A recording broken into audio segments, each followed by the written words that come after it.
4 days from now, college football is back. But there's something a little different. And then you saw something new. You saw Bevo, and you saw the Schooner. After 28 seasons and one final Bedlam battle. And the Cowboys with a crucial game-winning fourth down stop to seal this victory here in Bethlehem. OU is moving on from the Big 12 to the SEC. I don't think the SEC is ready for us. The Sooners will face off against top 25 opponents almost every Saturday. Oklahoma, isn't intimidated as a football program. We're running towards the SEC. And they're taking Texas with them. The Sooners turned away Bevo on the goal line. And with 15 seconds to go, the Sooners are on top in the Pac Bowl. Opening the door for a new top team in the Big 12. Be the deepest conference in America. Every week will matter. With key players back for the orange and black in Stillwater. We're going to be better than we've been in quite a while. The Cowboys will line up against some old familiar foes and a few new ones. I feel like we're serving on everyone's schedule. 2 different conferences, 16 teams each, kicking off a new era in college football. First in football.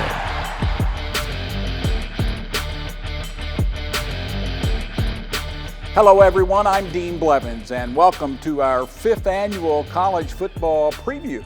I'm John Holcomb. We'll spend the next hour hearing from coaches and players, and we'll break down everything you need to know about the upcoming season. And I'm Toby Rowland. It is game week for OU, OSU, and TU. And while change is always in the air this time of year, that has never been more the case than it is right now for the Sooners. New conference, new offensive and defensive coordinators, and a new quarterback this year for the Sooners. Crimson and Cream gets started on Friday. They host Temple, the first conference game of the year. That would be Tennessee in mid-September. Well, the $64,000 question is, are the Sooners ready for this big leap into the SEC?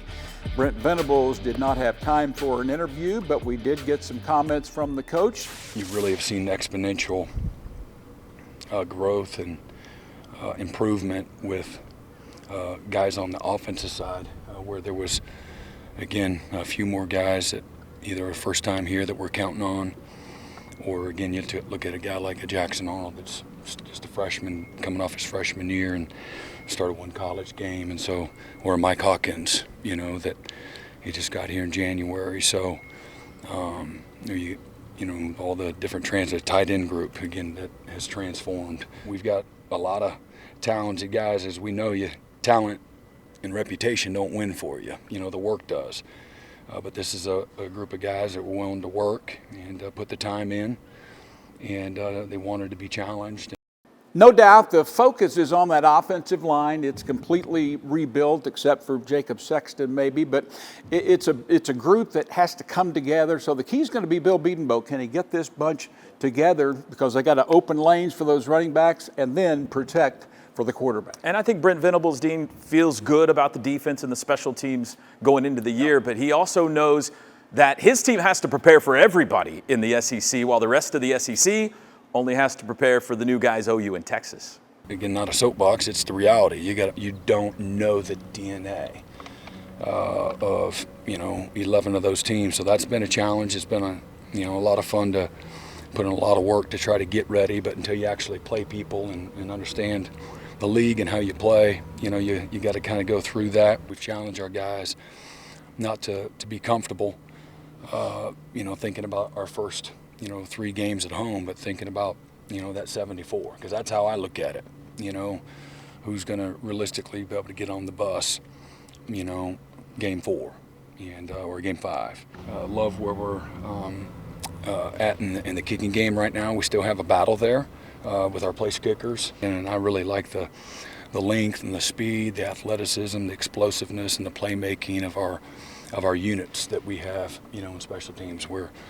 We got a nice blend of offense and defensive guys, a hungry group of guys that they recognize this is an opportunity for them to be one of the 74. So our title for this segment is OU ready for the SEC, right? That question's been going around now for 3 summers. Yeah. We're still here, although the games are just a few days away. You know, I like how Venables has just recruited extremely well, even though he hasn't always been on the same level in terms of what they can do NIL-wise as some of the other teams. But there's still, you've got to have that depth and that quality of play on both sides of the line of scrimmage. And Oklahoma's got some players, but will they have enough? Are they going to win the championship? I don't know. But this question's a little humorous for me. In the past decade plus, they've won at Tennessee, at Ohio State, at Florida State, at Notre Dame. They've played the big boys. It's going to be tough. But the question for me isn't as much, is Oklahoma ready for the SEC? Is the SEC ready to have Oklahoma in it? This by far is the biggest addition the SEC has ever made to their conference in a tradition like Oklahoma. Yeah, and you can understand why a lot of people are asking that, because the SEC champion or whoever from the SEC has won so many national championships. But to me, it comes down to this, guys. It's old school football. Dean, can you run the ball effectively, and can you stop the run enough to give yourself a chance to beat some of these really strong teams who have those guys on the offensive and defensive lines? I think the concern for Oklahoma fans is they think back to those playoff games where the defense was routed. Yeah. And this team is better. The other teams have been better, but how much better? That was always Alabama or Georgia or LSU, though. That's not every week in the SEC, but it's a lot of them. And speaking of that, 3 key games. What are they? Guys, I'm going to jump in and say you're going to get through the non-conference fine, but then Tennessee comes to town. Oh. I love this Tennessee football team, and Josh Heupel can flat out coach. They've got a quarterback that I spent a half an hour learning how to pronounce his name, and all I can tell you now is it has 6 syllables. And his first name's Nico. He's really good. That team's really good. Josh Heupel is ready to get back at Oklahoma. Yeah. And I'm talking to those SEC players, down at SEC days, the Tennessee players, they have it circled, believe it or not. The environment that day is going to be off the charts. I'm going to go the next week because the first road game in the SEC is Auburn. It's a winnable game. It's a tremendous environment. But if OU could go into Auburn and win a road game first half of the season, make a huge statement, John, about they mean serious business in this league. So you got Tennessee at Auburn. Texas is right there on the schedule too, right? You know, and everybody now agrees that Texas is back. But to me, you get there and you're in good shape. That becomes a very key game. So the Sooners could either have lost 0, 1, or 2. Stay tuned. The Sooners' schedule this year includes 4 road games against new SEC opponents. Auburn in late September, Ole Miss at the end of October, then former Big 12 opponent Missouri and LSU both in November. For fans who've never made the trip to Auburn, the school mascot is a tiger, but you'll see an eagle flying over Jordan-Hare Stadium before kickoff. The team also does the Tiger Walk across campus to the stadium before the game. Auburn's also famous for its marching band. At Ole Miss, the Grove is upscale tailgating central, and fans wear high heels or coats and ties instead of T-shirts. The Players' Walk of Champions goes right through the middle on the way to Vaught Hemingway Stadium. And don't forget to listen for the Hottie Toddy chant. OU fans, no strangers to Mizzou. You'll remember trips up there and watching those games. They'll be familiar with the Rock M. 90 feet wide, 95 feet high, carved out of stone in the north end zone of Faurot Field. And if they win a big game, you can bet the Tigers are going to be tearing down the goalposts and taking them to Harpo's Bar and Grill. And saving what may be the best road game for the last, Baton Rouge Parade Grounds is the prime tailgating spot, or you can set up near the Greek Amphitheater where LSU's band will warm up before marching to the stadium.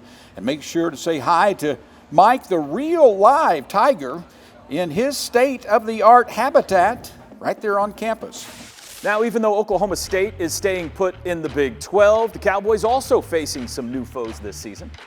Well, the Big 12 up to 16, what conference isn't, right? Yeah. And to get there, OU and Texas out, and then you bring in some pretty good teams. Arizona State, Utah, really, really good, and then there is prime time in Colorado. I'll tell you what, in Las Vegas at Big 12 Media Days, no one captured everyone's attention quite the way that Deion Sanders did. So you have 16 teams in the league, And while the flash may be with Colorado, because not only Dion, but his son Shadur, the quarterback, and Travis Hunter, the all-purpose player, plays on both sides of the ball, secondary and receiver, very dangerous talent.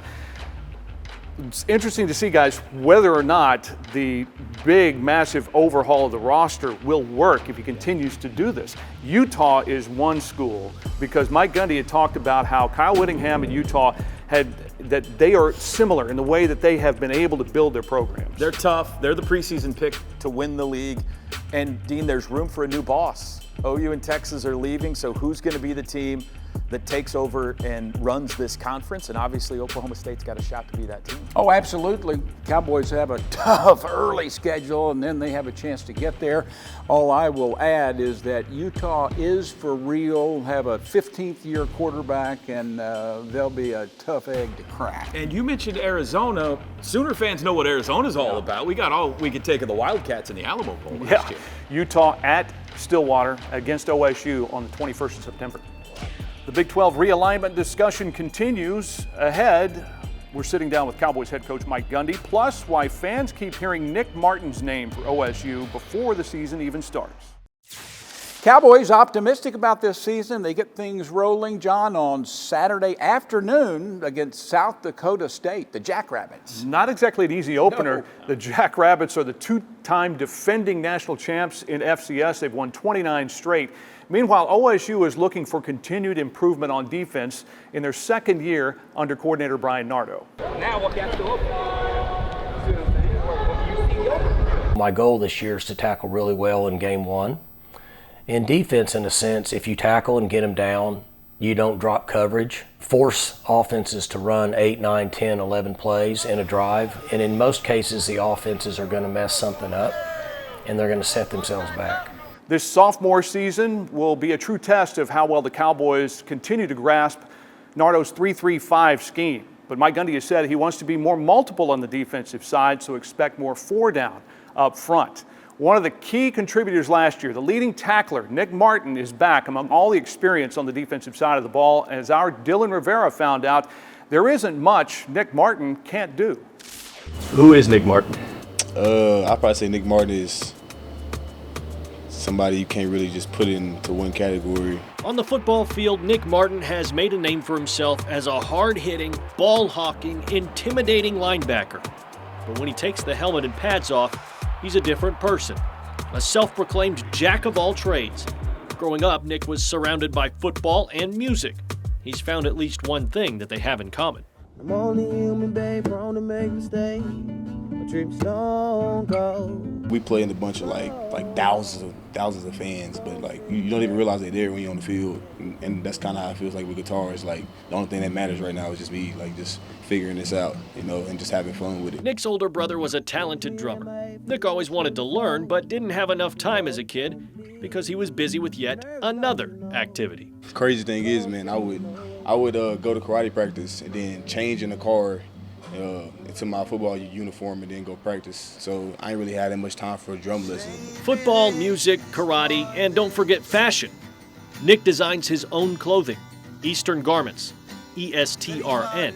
He sketches everything that's put out because, oh yeah, he draws and collects art. But he doesn't just make clothing. He knows how to make a fashion statement. Just look at the shoes he wore to Big 12 Media Days. I got like 10 different pairs. So like, yeah, it's crazy. I got like turtles, I got elephants, I got some wolves. Those are the ones I wore to the Big 12 Media Day. I got some flamingos. I got some bears. I got some cats. It's crazy. So at this point, you're probably asking the same question that I am. Is there anything Nick Martin can't do? His answer to that was wise beyond his years. Good advice for everyone. My mama, she calls me like a Renaissance man. So I feel like it's things I haven't done yet that I plan on doing one day. But as of now, I don't think it's anything I can't do. I mean, I feel like if you limit yourself, you cut yourself short on so many avenues and just like aspects of life that you're just missing out on. Reporting on the Renaissance Man, I'm Dylan Rivera. Guys, Martin had such a tremendous year, and he led the way down the stretch on the defensive side of the ball. He tackled really well. The rest of the team started to tackle better. One guy, though, that started to get kind of lost in the shuffle a little bit, learning a new position, linebacker for Colin Oliver. He's so dangerous as a rush end, and you saw late in the bowl game, too, he started coming back up there and getting after the quarterback again. He won't be lost when the opposing team start looking at video. guy can flat out play. Kendall Daniels coming down, gained some weight. He's a monster. Overall, John, that team did some good things last year. There's room for improvement, which is a good thing. I love the linebackers. You throw in Justin Wright, the TU transfer as well. How they use Kendall Daniels this year, Dean, is going to be fascinating. And when you've got Corey Black and Cam Smith on the corners, it really gives you a chance against some of these big-time receivers in the Big 12 Conference. But, I mean, that's how OSU wants to play, right? Ground game and solid defense. They got to be good on that side of the ball. They've got more depth up front than maybe they've had in years. Still ahead, we're talking OU offense, how new starting quarterback Jackson Arnold is handling the responsibility of his new role. Plus, our sideline expert is weighing in on what's ahead for Tulsa this season. Well, the first team to play in the 2024 season in our state is Tulsa. They'll kick off Thursday night against the Demons of Northwestern State. Well, and then TU will be hosting the Cowboys. Cowboys have gotten the better of TU, but you never know. That'll be September the 14th. This is the second year for Kevin Wilson in charge of the Golden Hurricane program. TU has had back-to-back losing seasons, but optimism abounds at 11th and Harvard. Justin Woodard has a preview. Just with this being the last run and the last dance, it's going to be a movie. Anthony Watkins staying in bounds all the way for a touchdown. Well, the script is there. Tulsa running back Anthony Watkins has had a career of ups and downs. A low point came in 2022 when Watkins' brother passed away, and then he was ruled academically ineligible for that season. Watkins, though, faced the adversity head-on, recently earning his degree in his brother's honor. I used that as motivation towards when I got it. I just felt nothing but a blessing. I felt happy because I accomplished a goal. It was a struggle and nobody really just knew because it was just like, and you got it, but hey, TU's a little tough, but I mean, I always love a little challenge. Watkins on the carry, touchdown, Defenses found it tough to contain Watkins last year, with him racking up a career best over 885 rushing yards to go with 4 touchdowns. A bulk of those numbers came in the last 4 games, leaving Watkins confident heading into the 2024 season. I'm in a good mindset where I'm like, I just feel like something's real special finna happen. Now a 6th-year senior, Watkins feels the Golden Hurricane can prove the doubters wrong, and that's why he's become a great team leader. In order to get better, you gotta want to get better. You want to have people who push you. You want to have people who encourage you, have people who challenge you at times. So I feel like Anthony do a great job of that. We're here with a mindset of showing what the underdogs is made of. Joined now by Jeremy Poplin. Pop, going to be fun to see Watkins run this season. I think he can have bigger numbers than he's had his entire TU career, but have to have some holes to run through. He does. It starts all up front with the bigs, and Tulsa has 3 guys that are coming back. Walter Youngbear is one of those. Ray Burnett, who started towards the end of last year. Ty Marks is back. This year he's going to be playing center. But outside of that, those are the only 3 returning guys that have a significant amount of snaps. Everyone else pretty young. All right, 4-8 last year in Kevin Wilson's first year. But for those 8 losses, by 1 score less, so they were right there on a couple of occasions. How do you flip the script? I think it starts defensively. Coach Polizzi, the defensive coordinator, will tell you in that secondary, they've got some new faces that'll be back there. Malachi Jones moves over from wide receiver. He'll be taking 1 safety spot. Dane Hodge is back. And then you got Tyree Carlisle, who's on the outside as a cornerback. He'll lock up one side, but there's good competition. They just don't have a lot of snaps under their belt heading into 2024. Well, it's here now. Thursday night, 7 o'clock, Northwestern State in town. We're going to see what the Golden Hurricane have. It's great to have Pop aboard, and how about it, guys? He's doing some TU radio, right? Yeah. Now we've got all 3. That's right. School broadcasts covered here, which is pretty cool. You know, when you look at the Golden Hurricane this year, there's been an upgrade in a lot of places in talent. Kevin Wilson's done a really nice job trying to get transfers in that he thinks will really help the program. Secondary, you've got a lot of new faces back there, Toby. I'm looking on the other side of the ball. Steve Spurrier Jr. in this offense. Of course, that's where Kevin Wilson hangs his hat. Camden Benjamin is back, had a big year last year with 6 touchdowns. They bring in Jack Wright from North Dakota State. He's a deep threat. Can they be more explosive on offense? Tulsa native, by the way. Yeah, and not unlike another team in this state, offensive line might just end up being the key. Still ahead, very different storylines for starting quarterbacks at OU and OSU. What's at stake for the newcomer and the veteran? Plus, Mike Gundy is looking back at 20 years coaching the Cowboys in Stillwater. It is safe to say those Cowboy fans are excited about, you just have to call it a promising season. For sure, and for the first time, home game tickets are sold out, John, before the first game. Unbelievable.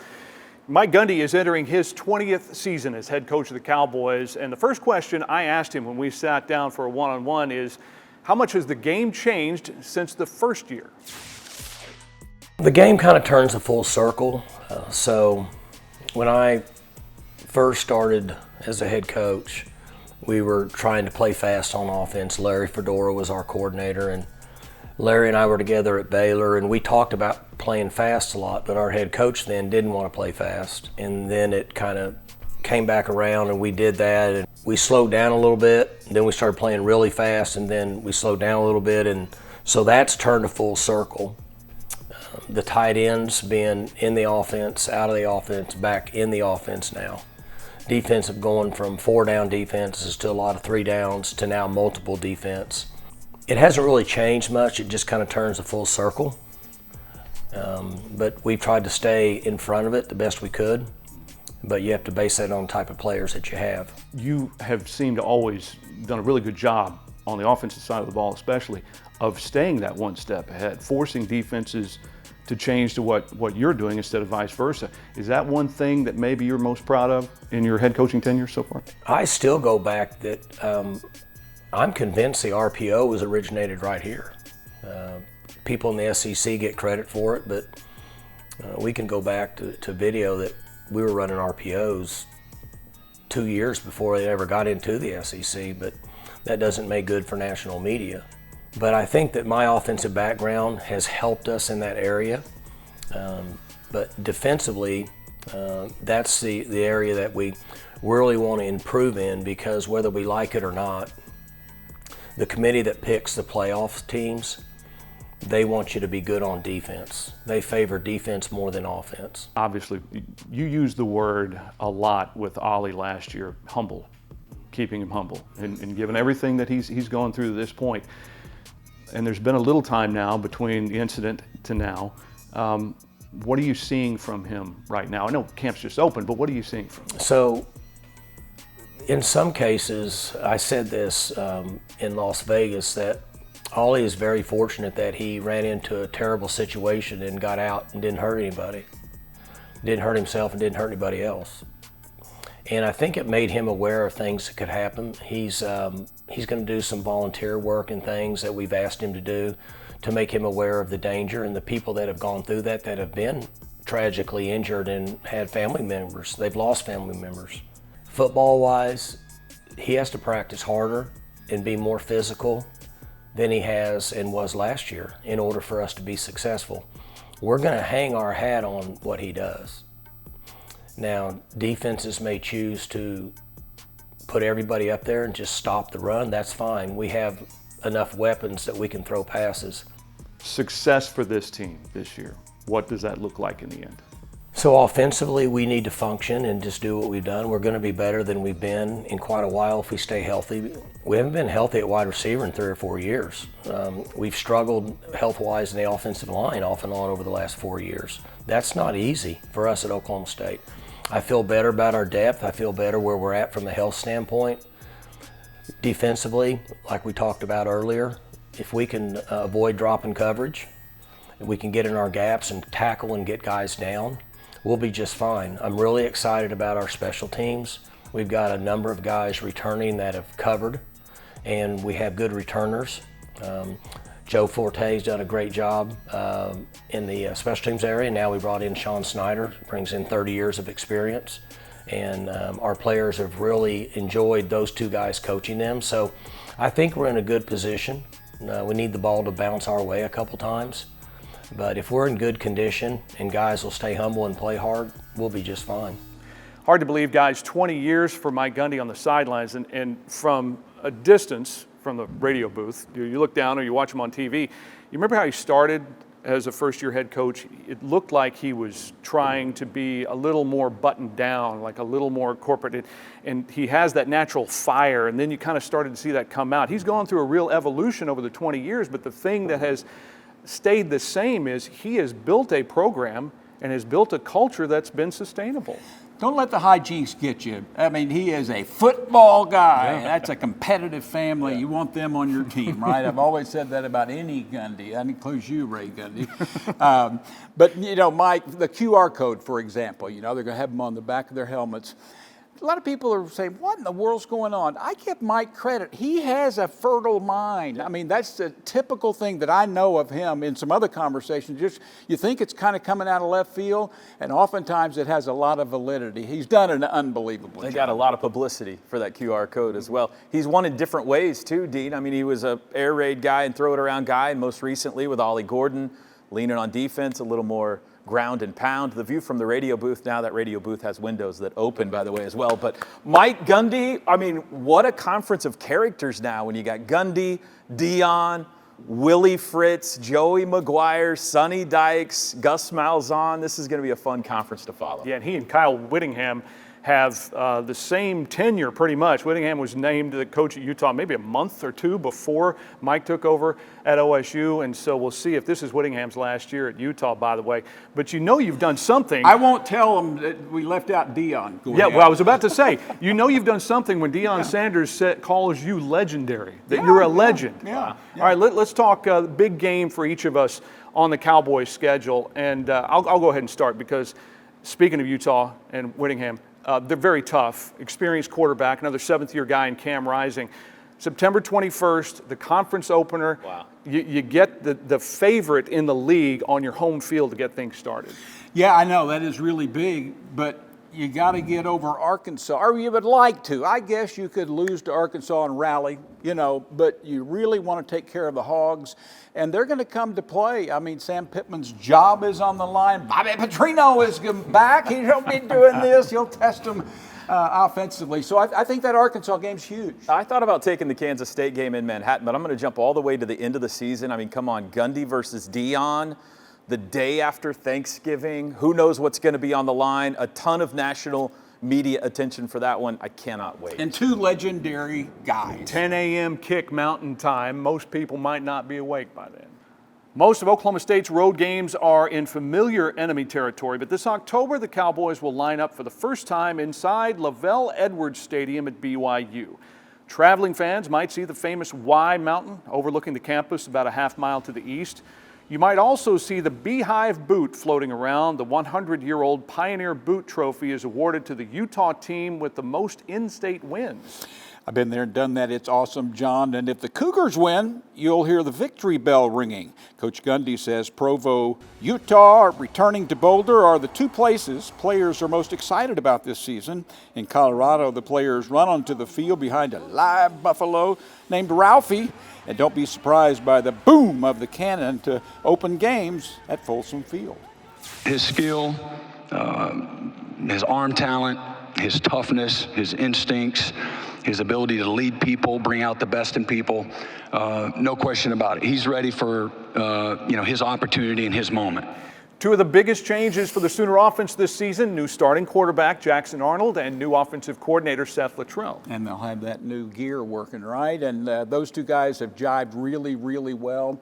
I think that will not be a problem.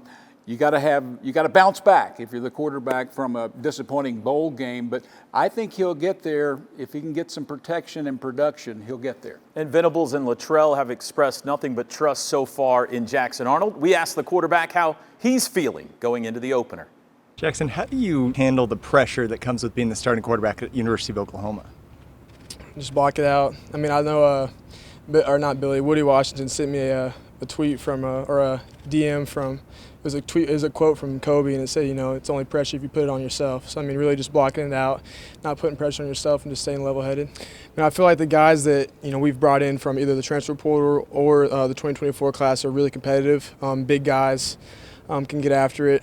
Got after us today in practice. You know, I mean, guys like that are going to be a big difference for us, and guys that we've had and we've developed are going to be a big difference for us this year. I think it was good experience for Jackson Arnold to get in that TCU game and then have that bowl game. Didn't go perfectly, but at the same time, I've seen enough from this guy from back when he was a sophomore in high school up until now to know that so far, so good. He's got everything you look for. I think that a couple of reads and being careful with the ball is something that he has to be smart about, but not too careful, you know, if that makes sense. You mentioned the importance of the offensive line, but he's loaded with weapons all around him, with Barnes and Sawchuk in the backfield, and Deion Burks, everybody excited about him, Nick Anderson, Jaleel Farouk. How big, Dean, do you think the Jaden Gibson injury is for them? Well, I don't think they're totally healthy at that position, so that's especially difficult because Jaden Gibson was a guy that's 6'5". He can go up and high point it and catch. I mean, he was coming on. So I think that they're going to have to stay healthy from here on out, I think, is the answer to that, to give Burks an opportunity. They can't let people load up on him because he's special in the slot. Still ahead, a special preseason edition of Play the Percentages, plus 2 key players returning for Oklahoma State's offense. What they say is different heading into this season. There'd be 19 returning starters if I wasn't here. So being able to say, hey, let's really try and come back and do something special here was the reason why I wanted to. And so another year under the belt, confidence with the offense, working together as another year, we're going to be really good. Well, you're looking at opposite ends of the spectrum when you look at OU with a brand new guy and a quarterback that, is it 8 years? 7. It'll be 8 in Stillwater. 19th grade is what he called it. Yeah, first day of school. Yeah. Second year at Oklahoma State after he got the extra year of eligibility. Well, his positive influence last year is one reason why they turned the season around, but the most important guy on the field for OSU last year was Ollie Gordon, and he just led the nation in rushing. And he's an early Heisman favorite here in 2024. Mike Gundy has said, though, that Ollie needs to practice harder and be more physical consistently. And when I talked to Ollie earlier this preseason, he told me the same thing. You know, I got to work 10 times harder just knowing everybody in the country is watching me. And just with that, I mean, our team has to work 10 times harder just because they know. I feel like we're circled on everyone's schedule. I feel like, you know, we're everybody's Super Bowl. We're everybody's Batman game. You know, they want to be villains. I just feel like that's us. But with our players, I feel like we'll make it worth their while with that one. Obviously, a bit of a tumultuous offseason for Ollie Gordon with his arrest and everything, but it appears to me that that's helped refocus him. He was very fortunate in that situation as well. But he's not the only weapon, Dean, that this offense has. You look around, and he's got some solid backups behind him when he needs a break, but it's that receiving core. And if Alan Bowman has time to find those guys, they'll be really dangerous. Brennan Presley is back. He's been there a while as well, but here's a guy who has just produced year after year after year. And there are others that can flat out play, but you combine them all, they kind of share the load and they take the focus. That's the concern, is you don't want to be loaded up against Ollie Gordon. I like the fact they got Trent Howland from Indiana, who can at least take some of the load off of Ollie's shoulders, keep him fresh later in the year.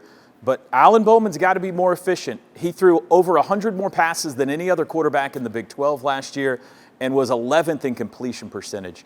If he can be more efficient and Ollie can be Ollie, watch out. Well, you know, you didn't have a guy who looked like it was going to be the top target for much of last season. The transfer in last year, Dejon Stribling, he's back, he's healthy, and he gives you one of those guys like we were talking about with Jaden Gibson who can high point a ball and he's got good size. Just like Howland, by the way, 6'3", the back there. Offensive line, a lot of depth, and that will be another key. Don't go away. We're taking a closer look at the Sooners' defense. What fellow coaches are saying about new defensive coordinator Zach Alley. Plus, we're talking with Billy Bowman Sr. about his son's return to Oklahoma. Here, I want to simulate like the real look of it. So I'm at 5. I want to tease up 1 yard, not too far, so we can feel the spacing. He has tremendous innovation in his skills, but he's a fundamentalist. He's demanding. He knows what excellence looks like. That's some high praise from Brent Venables for new defensive coordinator Zach Alley. Well, both those guys are going to be looking for consistency on the defensive side. That's going to be a key. And Zach Alley looks to me like just a miniature Brent Venables. Yeah, and he's got a couple of big impact players that decided to return, and Danny Stutzman and Billy Bowman Jr. is back as well. We had a chance to talk to Billy Bowman Sr. about the man his son is becoming. Here's Chris Williams. Billy Bowman Jr. has earned a reputation as one of the most electric players in college football. Picked off, intercepted, Billy Bowman, he's going down the sidelines, he's at the 5, unhitch it all the way. When you lead the country in interception touchdowns, the NFL comes calling. But Billy felt like he had some unfinished business in Norman to attend to. Why rush the next stage of my life? You know, it's going to be there. So coming back, you know, having this time to, you know, spend with my teammates. Billy started his career with flag football at 4 years old. By age 10, he was begging his dad to sit down and watch film with him so he could continue to improve. His dad would coach him all the way through high school. And even now, as he watches his son flourish on the national stage, Billy Bowman Sr. still sees that joyful little kid every time the Sooners take the field. Just seeing him going out and enjoying it. That's, excuse me.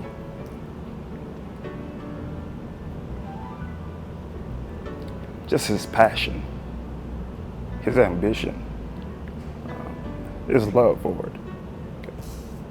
And that's what excites me, because he is having fun. He absolutely loves the game. Billy has always had contagious energy, leading by example. But now, as he guides the Sooner defense into SEC country, he's finding his voice. When he speaks, people listen, because he don't speak a whole lot. But when he speaks, people listen, because people always, even through elementary to middle school to high school, Billy didn't talk much. He wanted to go play, and he wanted to go prove himself on the field, and people would just follow. Now he speak up and people listen. Billy's already built a legacy on a win field, but it's his growth off the field that his parents admire most. It's his faith in God. That's what I'm most proud of, the man that he's becoming. I always have asked him to be better than me, be better than the day before, just be better. For Oklahoma's Own, I'm Chris Williams. I loved Billy Bowman back in high school, coming all the way through. Maybe because Jada Coleman was his gal, right? But the kid can flat out play, and he's headed to the NFL if he can stay good and healthy. I think the secondary, you know, Dean, very deep, very good. Everybody feels great about Danny Stutzman and the linebackers. The question, if there is one on defense for OU, is up front on the defensive line. They bring in Dominic Williams from TCU. Looks like Jaden Jackson, the freshman, is going to be a player, but do they have a pass rush, Dean? Are they going to be able to get pressure on the quarterback? That's the concern, because they're good in the back end. Corner's going to be strong, need Gentry to get healthy. But up front, you know, linebackers will be fantastic. Up front, you do have some five-star-ish type players, but a couple of them don't have the experience in Stone and Jackson. So that will be the question. Can they get some pressure from the middle? But more importantly, can they get it from the outside? It's concerning to me. Cheetah needs to be a position in a Brent Venables defense, and it hasn't been great so far. Yeah. Deshaun McCullough, healthy this year, would have been great. He's not healthy. Don't know when he's coming back. Kendall Dolby, though, I think could be the real deal at Cheetah. I'm Steve McGehee. Coming up after the break, a special edition of Play the Percentages. John, Dean, and Toby will supply the answers. Welcome back to First in Football. Time now to play the percentages. Question number one, gentlemen. Percentage chances Oklahoma will go unbeaten into the Texas game. Let's assume they win the non-conference games. Then you get into conference. You got Tennessee, and then you've got at Auburn. It will not be easy at Auburn, and I've told you Tennessee is going to be a killer. Oklahoma can come out with one loss and be fine. I say a 44% chance. Well, I'm going a little bit higher. I've got a little bit of optimism here, 57%, because I think they'll come out with a lot of energy and take care of non-conference, and I think having Tennessee in Norman is a huge deal here, and I think they'll get it done. I'm close to you, John. I'm going to go 60%. Oklahoma will be a slight favorite at home over Tennessee. As of now, they're a slight favorite at Auburn as well. I say 60% they're undefeated going to Dallas. Question number two, gentlemen. Percentage chances Ollie Gordon will be a Heisman finalist. Well, he came out of nowhere last year, was tremendous, showed a lot of things that no one really knew that he had, but I'm going 51%. He's got a big bullseye on his back that every team is going to try and stop him and force OSU to beat them with a pass. Ollie's biggest problem is this is a quarterback award. Only 3 running backs have won the Heisman since 2000. I think they're going to give him fewer carries this year to try to keep the load down. I'm going to say only 35% that he's invited to New York City. Guys, I feel much better about his chances. I go 80. I'm saying there's a 0 chance he gets hurt. But 80%, he's that good, and I think they're going to know how to utilize him, and they got to get a running back in there sometime. Percentage chances Oklahoma State will earn a playoff spot in December. I think probably you're looking at 2 teams out of the Big 12 getting in. OSU's picked 3rd in the Big 12 preseason poll. I'm going to say 25%, and I think that's pretty high. The playoffs tough to get into. I'm going to stick with the numbers, and the numbers come from Vegas and other places offshore. And they say that Oklahoma State is the 17th most likely team, but it's all the way up to 22%. OU's 15th at 25%. OSU at 22 is pretty good. I do like the fact they get Utah at home. That could be a big springboard for great things over the course of the schedule there. And that's one reason why I'm going to say 40. It's not above 50, but it's pretty good. Question number 4. Oklahoma averaged 334 passing yards last season. Percentage chances they top that this year. I think that's almost impossible, frankly. I'm going to go 35%. They can still have success at 35%. These defenses are going to be much, much, much better down there. And I think if Oklahoma has success, they're going to be a better run team than they were. And therefore, I end up at that number. Well, I don't think it's that impossible for something like that to happen. Burks deep, go do that several times and you'll have that number. So I'm going 60. This is a tough question. I think they will be more aggressive offensively, but they're also going to face, as Dean mentioned, much better defenses this year. I'm going to say 49%. Final one, percentage chances Kevin Wilson and the Golden Hurricane win at least 6 games. Strong 55. I think they'll be favored in 4. They'll pull 2 upsets. In Kevin Wilson, I trust 70%. Not that John really knows, and I darn sure didn't look over my shoulder at him, but I've got you, Kevin, and Steve Spurrier, you're up there at 55. Gentlemen, remember at the end of the season, we will review the numbers to see who won this special First in Football Play the Percentages. New this season, News 9 and News on 6 are teaming up with OU Athletics to provide extra Sooner sports content almost every day of the week. Starting tonight at 10:35, you can watch OU sports programming like Sooner Sports Talk and Coach's Corner every night, Monday through Friday, on KSBI in Oklahoma City and on the CW in Tulsa. You can also catch Coach Venable's post-game show with Dean Blevins every Sunday night after the Blitz at 11:30 on News 9 and News on 6. News 9 and News on 6 are your go-to all football season long for scores, highlights, analysis, and breaking sports news. And programming note, OU Athletic Director Joe Castiglione joins live tomorrow morning on News 9 at 9. Hey guys, it is a season like none other. It's guaranteed to be a season like none other. So best of luck to the teams and you fans at home. Still got it. Hey! First in Football.